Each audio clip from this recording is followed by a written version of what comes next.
Hey guys, welcome. This is Saili from Parivartan the Learning Center and we are going to study chemistry with the great fun and the understanding. Hope all you are doing good. और इसी के साथ हम start करते हैं हमारा class 12 chemistry का first chapter that is the solid state, है ना। तो सॉलिड स्टेट में हमने पिछले लेक्चर में क्या पढ़ा था, बताइए आप क्या पढ़ा था। हमने क्या किया था, वो जो थर्ड वाली लेयर थी ना उसको प्लेस किया था। उससे हमें दो टाइप ऑफ क्यूबिक स्ट्रक्चर्स मिले थे, एक एचसीपी और एक सीसीपी, है ना। तो हमने वो कर लिया था हमारे पिछले लेक्चर में ना। इस लेक्चर में हम क्या करने वाले हैं, इस लेक्चर में अभी हम नंबर ऑफ पार्टिकल्स पर एटम देखने वाले हैं। ओके, सो नंबर ऑफ, क्या बोला मैंने, नंबर ऑफ पार्टिकल्स पर, sorry number of voids, number of voids पर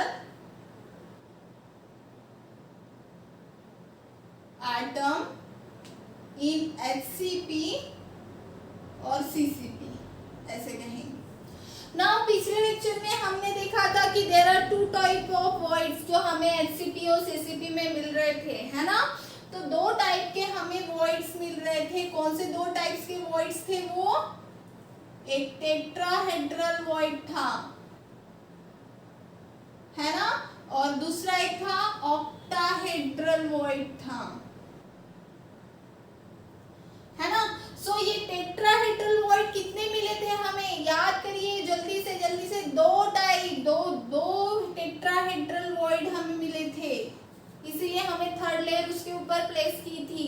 और ऑक्टाहेड्रल वॉइड कितने मिली थी, एक ऑक्टाहेड्रल वॉइड मिला था, इसके इसीलिए हमने उस पे थर्ड लेयर उसके ऊपर प्लेस की थी, है ना। इतना अभी हमने पिछले लेक्चर में पढ़ा था, फिर भी मैंने यहाँ पे अभी हम नंबर ऑफ वॉइड्स पर एटम इन HCP पढ़ रहे, तो इसलिए मैंने आपको ये थोड़ा सा रिवाइज कर दिया। ओके, तो हमने टेट्राहेड्रल वॉइड्स और ऑक्टाहेड्रल वॉइड्स पढ़े थे ना। अगर किसी क्रिस्टल लैटाइस की अगर बात करते हैं, क्रिस्टल लैटाइस बोल रही हूँ मैं, ओके, इमेजिन करिए क्रिस्टल लैटाइस की अगर हम बात करते हैं तो उस क्रिस्टल लैटाइस में कितने नंबर ऑफ वॉइड्स रहेंगे। ये क्वेश्चन आना चाहिए ना आपके मन में कि मैम हाँ ठीक है वॉइड्स तो रहेंगे, बट एक क्रिस्टल लैटाइस की अगर सपोज हम बात करते हैं तो इस क्रिस्टल लैटाइस में कितने नंबर ऑफ वॉइड्स रहेंगे, ये कैसे हमें पता चलेगा। अगेन ये भी तो क्वेश्चन आना चाहिए क्या। ठीक है, आपने बोल दिया कि देयर आर सपोज 50 व्हाटएवर 50, तो उसमें से ना टेट्राहेड्रल वॉइड्स कितने रहेंगे, ऑक्टाहेड्रल वॉइड्स कितने रहेंगे, ये हमें कैसे पता चलेगा, है ना। तो ये तो क्वेश्चन आने वाला है आपके मन में और आना ही चाहिए। तो फिर आज हम देखेंगे कि कितने नंबर ऑफ वॉइड्स उसमें रहेंगे। ओके, सपोज मान लो अगर n नंबर ऑफ पार्टिकल्स है, n is the number of particles in a unit cell,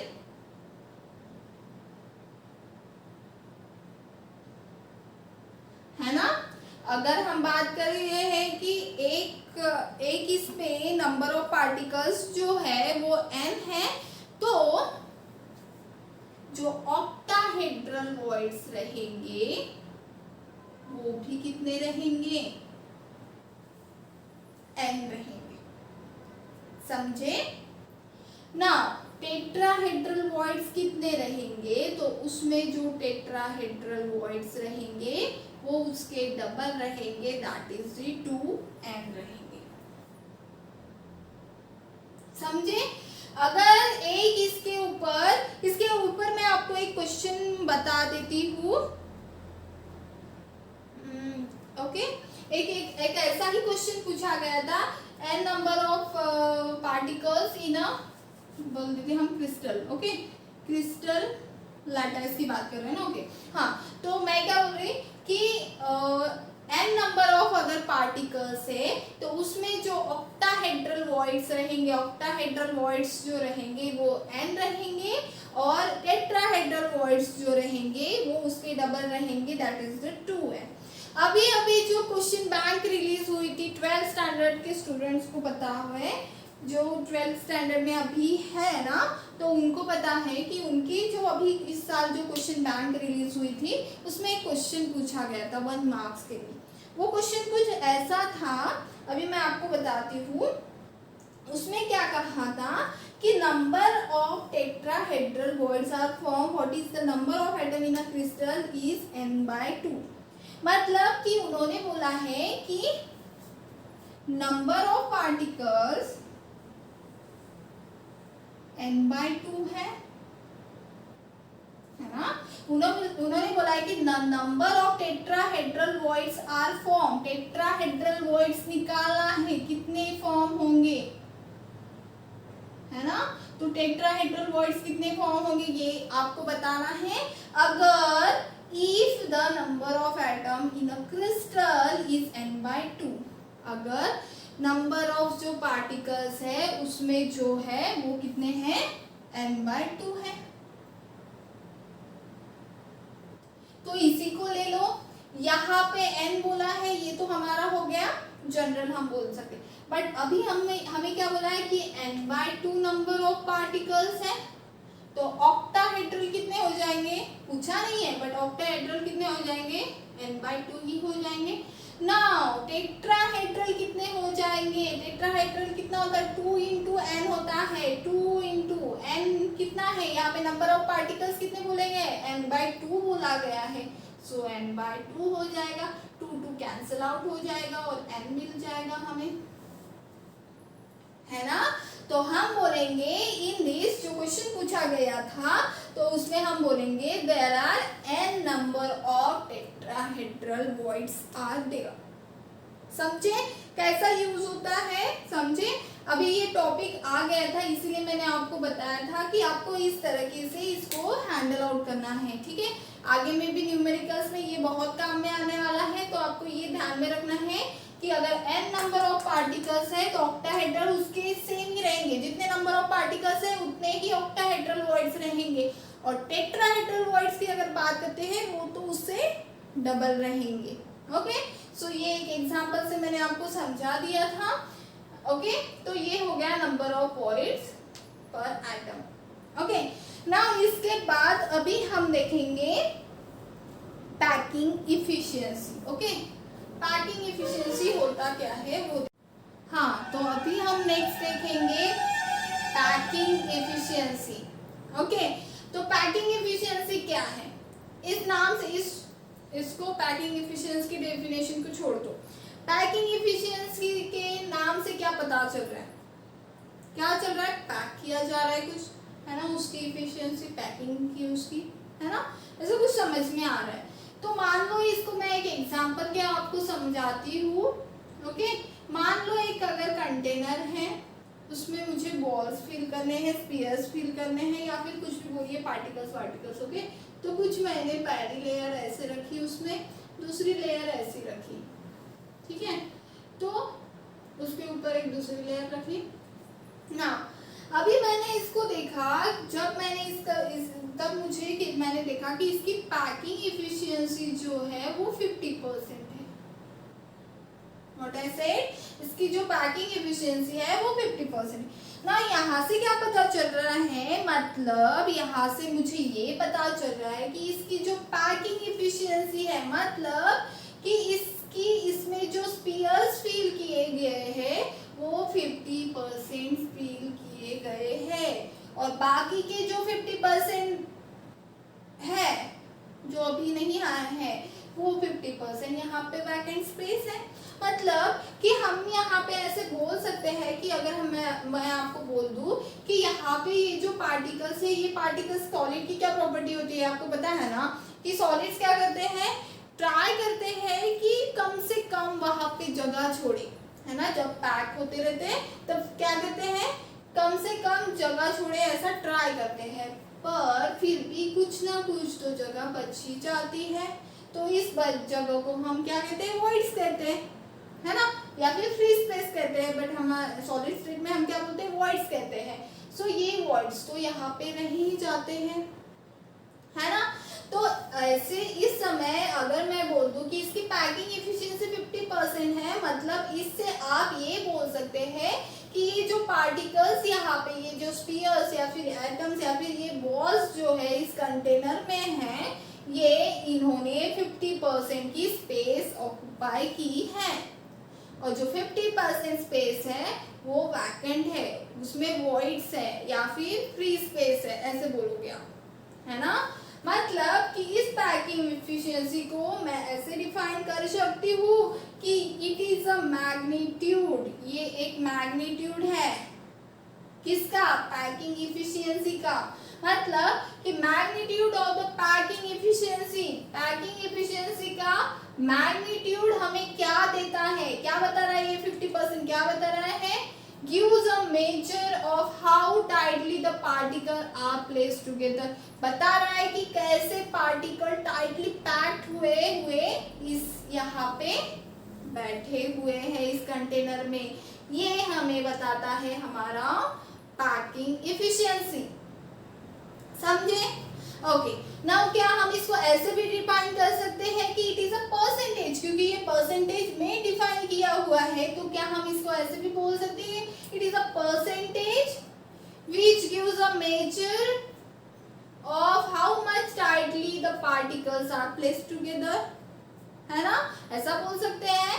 सो हम पैकिंग एफिशिएंसी को इस दोनों टाइप्स में इसको डिफाइन करेंगे। समझा?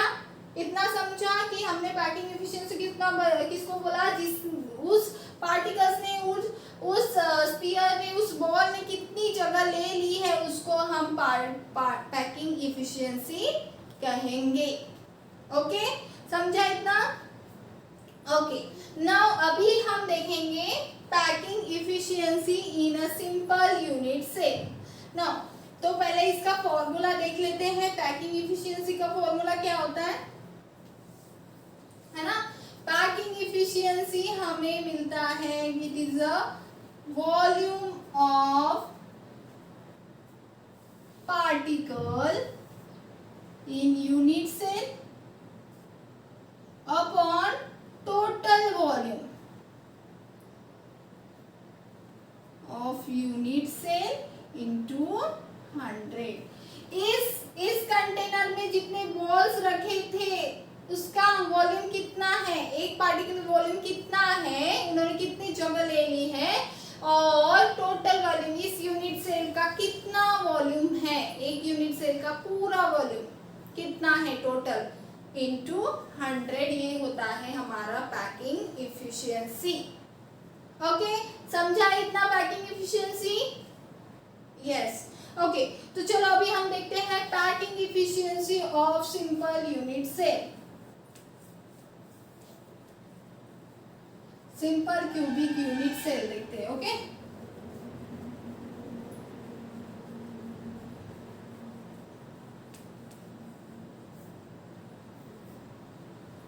Packing efficiency of simple cubic unit cell.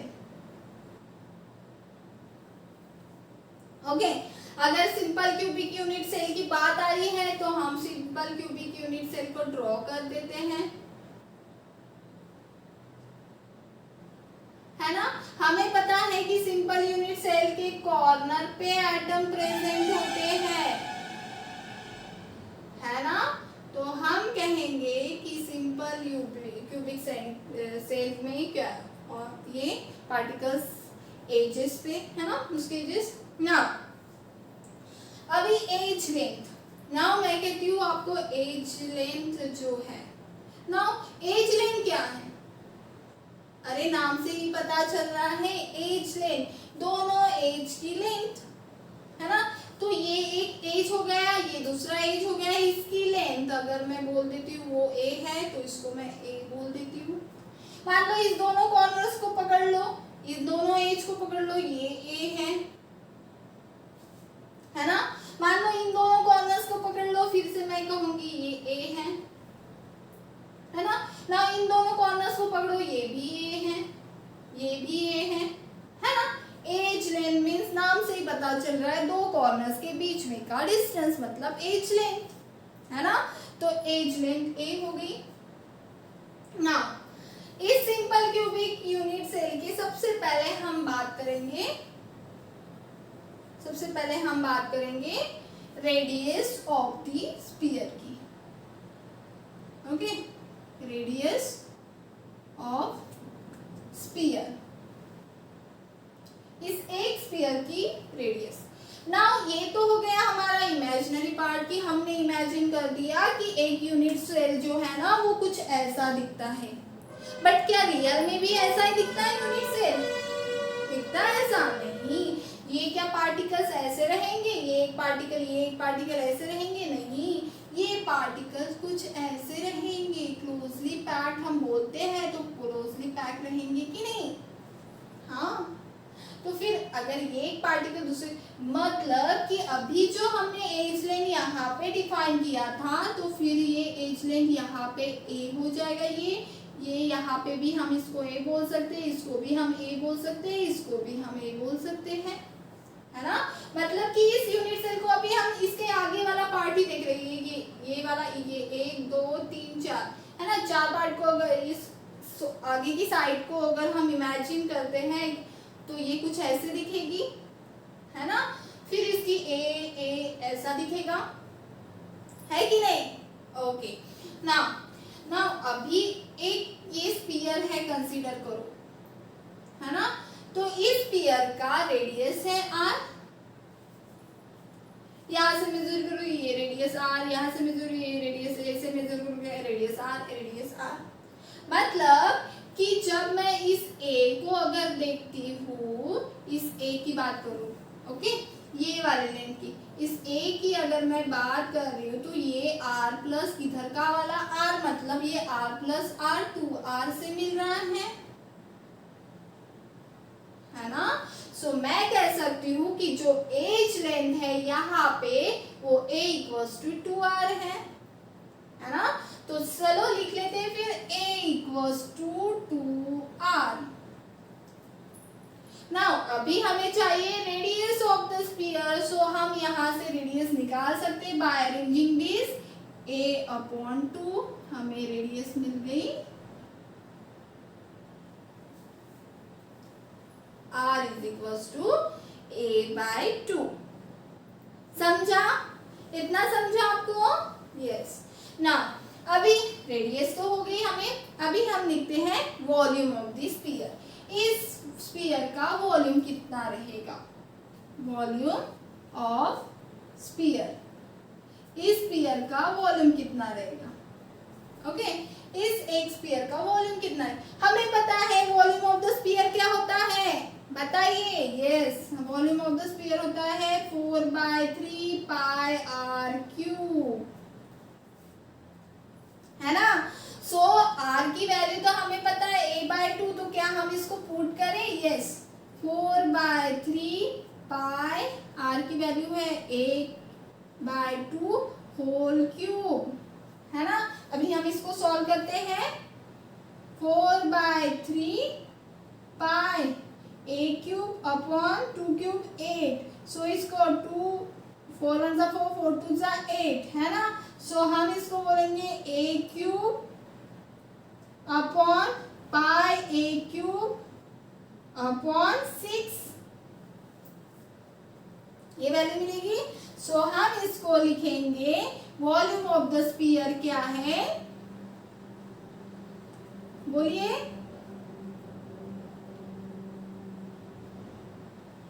Pi a cube upon 6, ऐसी कुछ हमें वैल्यू मिली, है ना। ये हो गया हमारा वॉल्यूम। ओके, नाउ अभी हम देखते हैं total volume of the sphere,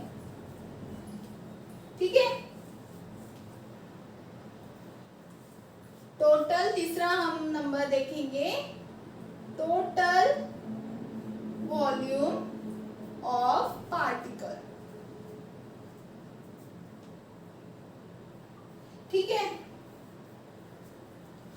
total number of particles कितने रहेंगे? टोटल नंबर ऑफ पार्टिकल्स, अभी मुझे बताइए total number of particles particles in a simple cubic unit cell कितना रहता है? याद करिए, हमने देखा है कि 8 कॉर्नर्स पे प्रेजेंट रहते हैं, 1/8 मिलेंगे। अगर एक चॉकलेट मेरे पास है, उसमें से मुझे अगर उस चॉकलेट का एक हिस्सा मिल जाता है तो मैं कहूंगी मुझे 1/8 पार्ट मिला।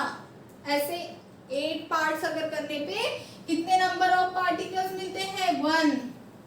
सो अगर हम सिंपल क्यूबिक यूनिट सेल की अगर हम बात करते हैं, नंबर ऑफ पार्टिकल्स कितने रहेंगे? 1, है ना? So volume occupied by this particle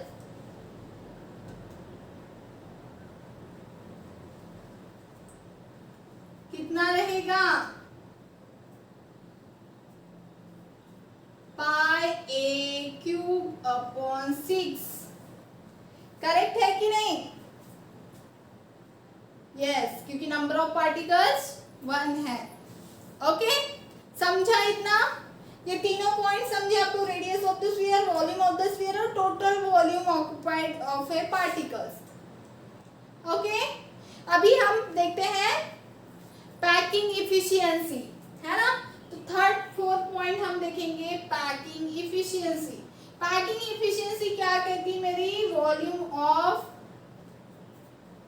particle in a unit cell upon total volume of unit cell into 100। ऐसा कुछ कहता है मेरा, है ना? इसको इधर लिख लेती हूँ, volume of the sphere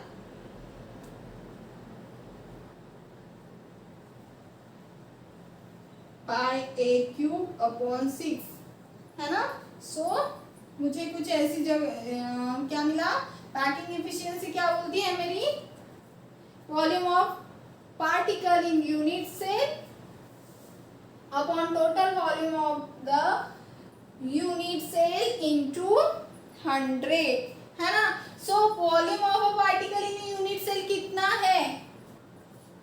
pi A cube upon 6 नीचे लेके जाती हूँ, okay, into upon volume of total volume of unit cell. Total volume कितना रहेगा? हमने यूनिट सेल को देखा था, ऐसा यूनिट सेल रहेगा, है ना?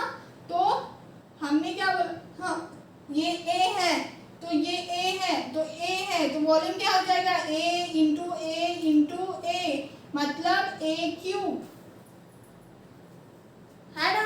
सो हम कहेंगे कि टोटल वॉल्यूम कितना है? ए क्यूब, है ना? इंटू कितना हो जाएगा? 100। नाउ चलो अभी इसको सॉल्व करो, कितना आएगा आंसर? बताइए मुझे कितना आंसर आएगा?